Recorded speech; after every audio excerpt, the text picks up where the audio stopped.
تبارك الذي نزل الفرقان على عبده ليكون للعالمين نذيرا نحمده ونصلي على رسوله الکریم۔ نکاح کرنے کے احکامات اللہ جل شانہ نے ان کو ظلم و ستم سے بچاتے ہوئے اور عزت و پاک دامنی کا لحاظ کرتے ہوئے ایک کے بعد ایک احکام نازل فرمائے تاکہ عمل کرنے میں آسانی ہو۔ انہی میں سے ایک حکم یہ بھی ہے۔ اعوذ باللہ من الشیطان الرجیم، بسم اللہ الرحمن الرحیم۔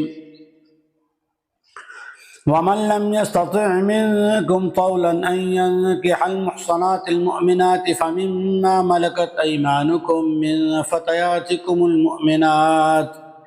والله أعلم بإيمانكم بعضكم من بعض فانكحوهن بإذن أهلهن وآتوهن أجورهن بالمعروف محصنات غير مسافحات ولا متخذات أخدان فإذا أحسن فإن أتين بفاحشة فعليهن نصف ما على المحصنات من العذاب ذلك لمن خشي العنة منكم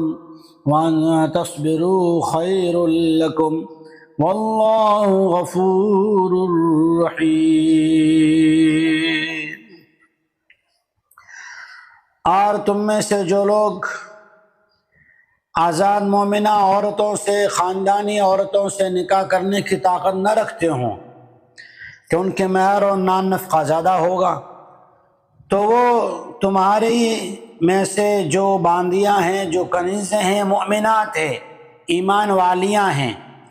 ان سے نکاح کر لیں۔ اور اللہ تعالیٰ تمہارے ایمانوں کو جانتا ہے کہ تم آپس میں ایک جیسے ہو، یعنی آدم علیہ السلام کی اولاد اور انسان ہونے کی حیثیت سے ایک جیسے ہو، بعضکم من بعض۔ اس لیے ایمان کے اعتبار سے، تقویٰ کے اعتبار سے کون بہتر ہے یہ اللہ خوب جانتا ہے۔ آزاد عورت اور کنیز ہونے سے اس سے کوئی فرق پڑتا تقوی پر نہیں ہے۔ اور اگر تم فانکحوہن، اور تم نکاح کر لو ان کنیزوں کے مالکوں سے اجازت لے کر، اور پھر جب نکاح ہو جائے تو انہیں یعنی ان بیویوں کو ان کا مہر مکمل ادا کر دو، اور نکاح کرنے میں تمہاری نیت میں عفت اور پاک دامنی کے ساتھ اس کنیز کی زندگی کو اجاڑنے کی نیت نہ ہو، بلکہ اسے حفظ میں رکھنے کی اور اس کے ساتھ زندگی جینے کی نیتیں ہو۔ غیر مسافحات، ان کے ساتھ زیادتی کرنے کی یا انہیں حقیر سمجھ کر انہیں جو ہے ان ذلت کی نگاہ سے دیکھ کر اور زندگی جینا نہ ہو۔ ولا متخذات اخدان، اور ان کے لیے بھی نصیحتیں ہیں کہ وہ پس پردہ خفیہ طور پر کسی سے ریلیشن شپ اور دوستانہ تعلقات ایسے نہ بنا لیں جس سے جو ہے زندگی کے اندر جو ہے خطرات پیدا ہو جائیں، بلکہ وہ بھی اپنی پاک دامنی کو سلامت رکھیں اور نکاح کرنے والے بھی سلامت رکھیں۔ فَإِذَا أُحْسِنَّ فَإِنْ أَتَيْنَ بِفَاحِشَةٍ فَعَلَيْهِنَّ نِصْفُ مَا عَلَى الْمُحْصَنَاتِ مِنَ الْعَذَابِ، اور اگر حفاظت میں آنے کے بعد ان سے کوئی گناہ ہو جائے، بدکاری ہو جائے، کوئی خطا ہو جائے، اور وہ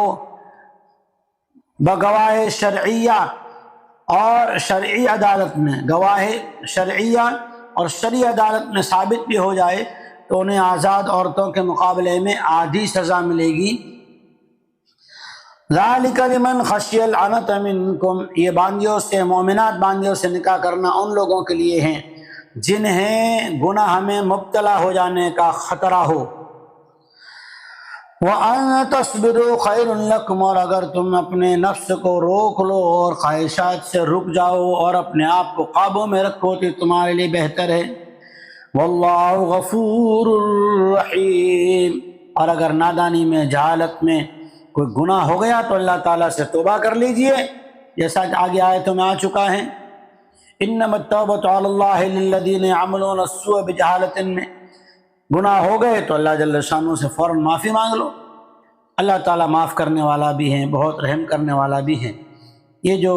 کنیزیاں ہوتی تھی، جو قید ہو کر آتی تھی، ان کی بھی عزت کی حفاظت ہو جائے،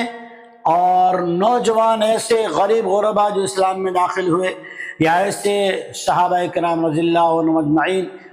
جن کے پاس کوئی تجارتی راستہ نہیں تھا،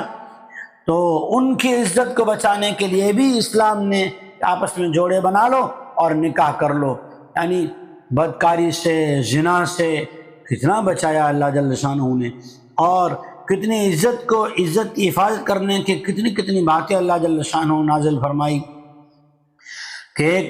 آدمی چاہے غریب ہو لیکن ایک عورت اس کی حفاظت میں آ جائے، اس کی نکاح میں آ جائے، اسے مہر بھی دیا جائے اور اس کا خرچہ بھی دیا جائے، اسے عزت و سمان بھی دیا جائے۔ یہ سارے ہی عزت و احترام کے احکامات اسلام ہی سناتا ہے۔ اللہ جل شانہ ہی کے احکامات میں یہ ہیں،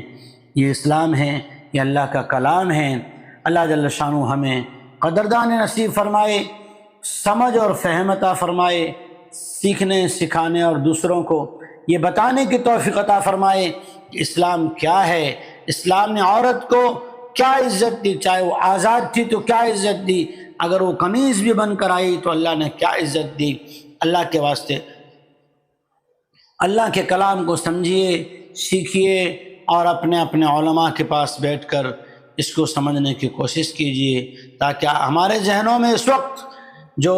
قرآن کے احکامات کے بارے میں، شریعت محمد مصطفیٰ صلی اللہ علیہ وسلم کے بارے میں جو مسلم معاشرات کی خاص طور پہ عورتوں اور نوجوان بچیوں میں جو غلط فہمیاں ہیں، وہ دور تبھی ہوں گی جب آپ ان کو اللہ کا کلام پڑھ کر سناؤ گے۔ اللہ تعالیٰ توفیق عطا فرمائے۔ وآخر دعوانا